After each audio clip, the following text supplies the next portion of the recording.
Hello, my name is Dionne.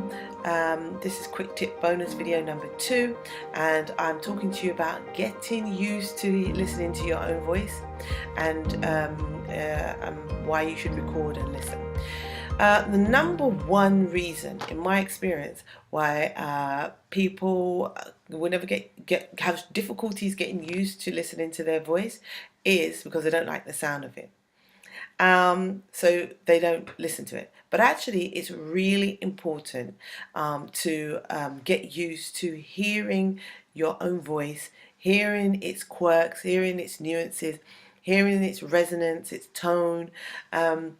Because then it makes it much easier for you to hear and to understand the areas of your voice that you need to work on. So if your tone needs some work, or it needs some richness added to it, then the only way you're really going to get a good sense of what other people are hearing is by recording yourself and listening to yourself back. And not only that, it helps with your breath support, it helps with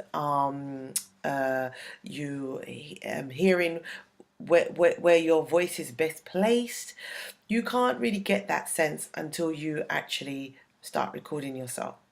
Now, and it doesn't have to be technical. You don't have to have a whole load of equipment to do that. You can have a laptop, you can do it on your phone, you can buy a little recorder, normally costs about £10 or $10 or something like that, and record yourself. It will help you immensely, and it will help you a lot in understanding how to go forward with your own singing and worship vocals. So yes, that's it. Thank you for listening. You can join me in our Facebook group, which is Vocal Tips for Worship Leaders and Worshippers. Until then, I'll see you again in quick tip number 3. Take care. God bless.